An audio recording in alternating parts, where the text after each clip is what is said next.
अब देखो सरल और साधारण बाकी वह होती है जो हमें सीधा सीधा ऊपर वाली संख्या में से नीचे वाली संख्या को घटा देना है। जैसे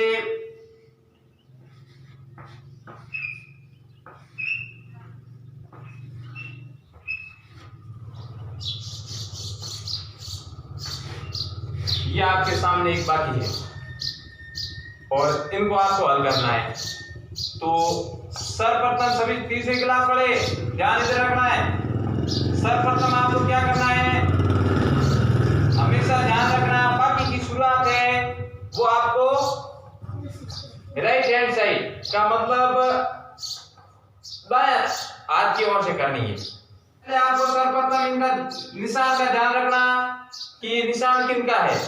यहाँ पर जोड़ का भी निशान प्लस का भी दिया जा सकता है, बाकी या माइनस का भी दिया जा सकता है और गुणे का भी दिया जा सकता है।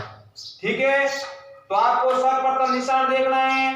फिर निशान देखने के बाद याद रखना साधारण बाकी के अंदर ऊपर वाली संख्या नीचे वाली संख्या से हमेशा बड़ी होगी।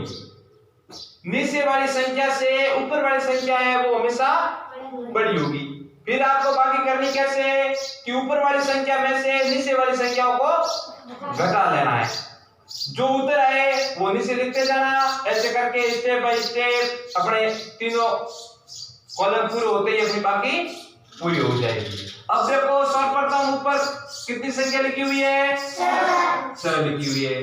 अब आप डायरेक्ट इनको घटा सकते हैं तो भी घटा सकते हैं मन के अंदर, या अंगुलियों के अनुसार भी घटा सकते हैं। और ये भी तरीका नहीं हो तो तीसरा आपके सामने तरीका है कि ऊपर जितनी संख्या हो उतनी आपको ऊपर लाइनें खींच लेनी है। ऊपर कितनी संख्या है, 6, तो 6 लाइनें आपको ऊपर खींच लेनी है। फिर उनके नीचे कितनी संख्या लिखी हुई है, 2, तो क्या करना है, उनमें से 2 लाइनें हैं वो घटा देनी है। पीछे अब देखो वापस 2 लाइनें हमने घटा दी तो अब पीछे कितनी संख्या रही है, 1 2 3 4 संख्या रही है। इसका मतलब इस दोनों को हल करवाया है तो यहाँ अपने को उत्तर कितना मिला, और ये अपनी एक तरह की बाकी यहाँ पूरी हो गई है। फिर उनके बाद आगे वाली संख्या पे जाना है। ये पूरी होने के बाद जस्ट उसके पास में संख्या लिखी हुई है उन संख्या को हल करना है। अब जिस प्रकार इनको हल किया है वैसे के वैसे आपको इनको भी हल करना है। अब देखो ऊपर कितनी संख्या लिखी हुई है, नीचे 3। अब देखो 3 में से 4 बड़ी है, 3 में से 4 बड़ी है, तो इसका मतलब 4 से 3 हम घटा सकते हैं। तो कितनी लाइनें खींचनी ऊपर, 4, और नीचे 3 लिखे हुए हैं तो 3 लाइनें इनमें से घटा देनी है। 3 लाइनें घटा देंगे तो पीछे कितनी रहेगी, 1। इसका मतलब इस दोनों को हल करने पर हमें उत्तर प्राप्त हुआ है 1। फिर ये भी गतिविधियां पूरी हो गई, ये भी हो गई। अब पीछे एक संख्या रही है।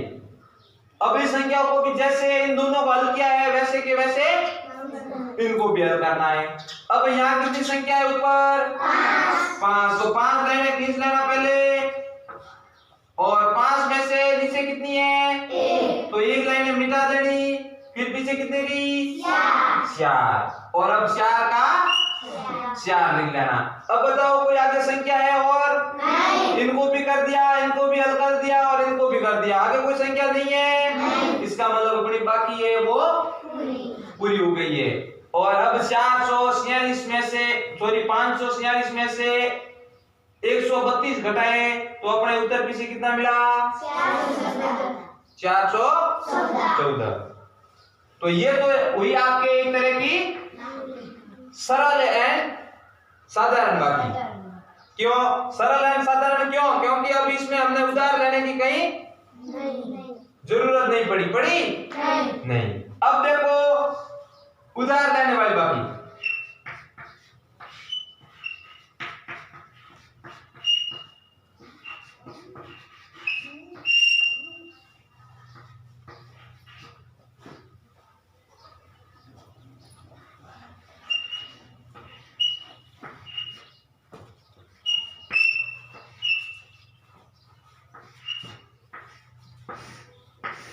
देखो लिखने में कैसी है?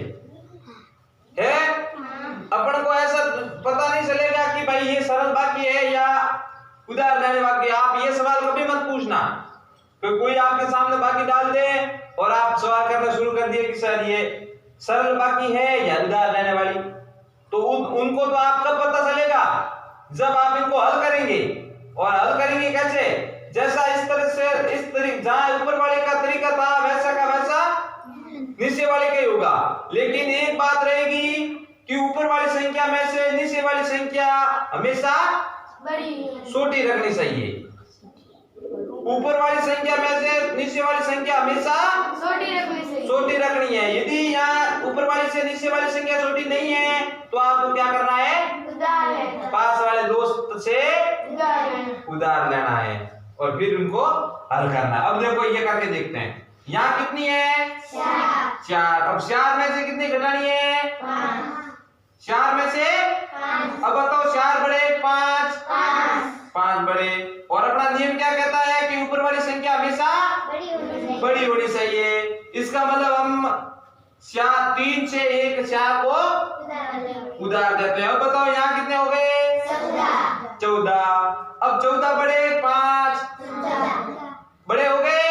अब 14 में से 5 घटा सकते हैं? ठीक है। कितनी लाइनें गिनती ऊपर? 1 2 3 4 5 6 7 8 9 10 11 12 13 और 14। अब ऊपर देखो 14 लाइनें खींच ली। अब उनके नीचे कितने लिखे हुए हैं? 5। तो अब 14 में से 5 को वापस घटा देना, बाहर निकाल देना। तो अब इनको बाहर निकालेंगे तो 1 2 3 4 5 ये इतनी संख्या बाहर निकाल दी। अब जो पीछे जितना भी मान रहेगा वो अपना उत्तर होगा। अब देखो यहाँ कितनी रही? 1 2 3 4 5 6 7 8 और 9 रही। तो 9 को इनके नीचे लिख लेना और इस लाइन को वापस अब मिटा देना। अब बताओ यहाँ कितना है? 2 है। दिखने में 3 है लेकिन यहाँ 3 ना होगा 2 है। क्यों? क्योंकि एक इसने 4 को उधार दे दिया है। अब यहाँ 2 है, 2 में से 100 घटाने तो 100 में से 2 बड़े हैं छोटे? 100 में से 2 छोटे हैं। इसका मतलब 8 से इनको भी एक उधार देना है। तो यहाँ कितने हो जाएंगे?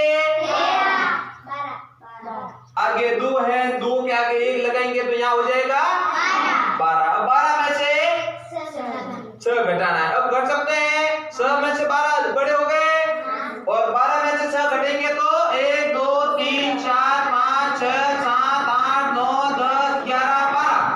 12 में से 6 घटाना है 1 2 3 4 5 6।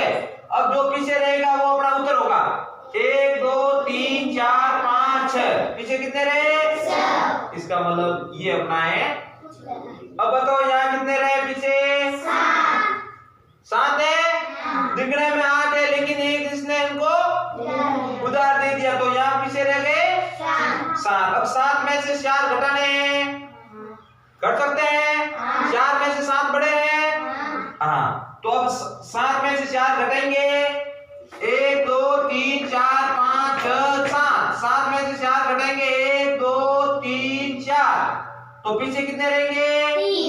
3 और 3 के 3 लिख लेना। और अब ये हमारी बाकी है वो एक तरह से पूरी हो गई। अब आई समझ में? किनको याद खड़े करो। इसका मतलब सबको आ गई है। तो ये करके दिखाओ मुझे।